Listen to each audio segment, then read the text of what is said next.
स्थानिक स्वराज्य संस्थांच्या निवडणुकीनंतर दापोली भाजपात पक्षांतर्गत नाराजी उफाळून येत असल्याची माहिती समोर येते। तर या नाराजी नाट्याची अखेर पक्षाला सोडचिठ्ठी देऊनच होत असल्याचं देखील समोर आलंय।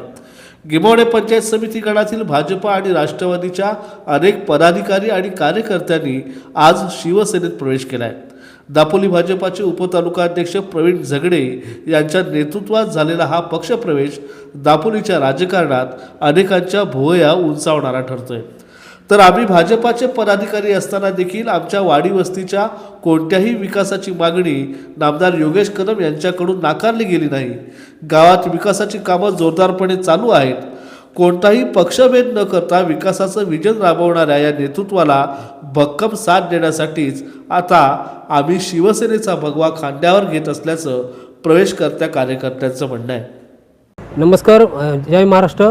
मी सागर श्रीधर गोसावी, मी भाजपचा कार्यकर्ता आणि माननीय महाराष्ट्र राज्यमंत्री माननीय श्री नामदार श्री योगेशदादा कदम यांच्या विकास कामांना प्रोत्साहन आणि त्यांनी दिलेल्या आम्हाला गिम्हवणे गावातील आमच्या भागात केलेली विकास कामं यांना प्रेरित होऊन आम्ही हा पक्षप्रवेश करत आहोत। तसंच तरी आम्ही जरी भाजपचे कार्यकर्ते जरी असलो तरी दादांकडे नेलेली आम्ही कामं ती कधी पूर्ण झाली नाही असं कधी झालेलं नाही आहे। त्याच्या मागणीनुसार आज आमच्या इकडचं बघताय तुम्ही म्हणजे माता रमाई स्मारकाकडे जाणारा रस्ता आज म्हणजे त्या भागाकडे 100 मीटरचा होता, परंतु आज काँक्रिटीकरण झालेलं आहे। तसंच गावामध्ये व्यायामशाळेची मागणी केली होती। मी युवा कमिटीचे अध्यक्ष असताना तर त्या टायमाला देखील त्यांनी ती आम्हाला व्यायामशाळा देखील मंजूर करून दिलेली होती।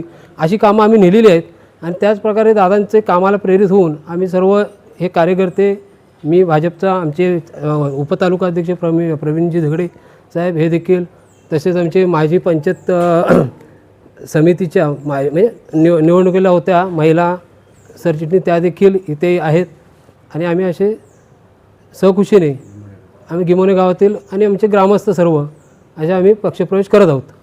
कोणतीही निवडणूक आली तरी नामदार योगेश कदम यांना विरोध करायचा या दापोली भाजपाच्या एककलमी कार्यक्रमाला कंटाळलेली भाजपाची दुसरी फळी आता ॲक्शन मोडवर आल्याचं पाहायला मिळतंय। यामुळेच दापोली भाजपात योगेश कदम समर्थक आणि विरोधक असे 2 गट निर्माण झाल्याची देखील चर्चा दापोलीच्या राजकारणात सुरू झाली आहे।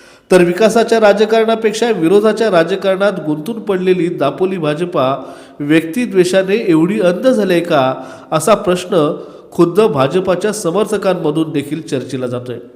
दरम्यान प्रवीण झगडे यांच्या नेतृत्वात भाजपाच्या अनेक कार्यकर्त्यांनी शिवसेनेत प्रवेश केल्यानंतर आता लवकरच भाजपाला आणखी एक जोरदार धक्का मिळणार असल्याचं देखील बोललं जातंय। Prashant Kamble, DNA news, Dapoli. शिवसेना प्रमुख माननीय बाळासाहेब ठाकरे यांचा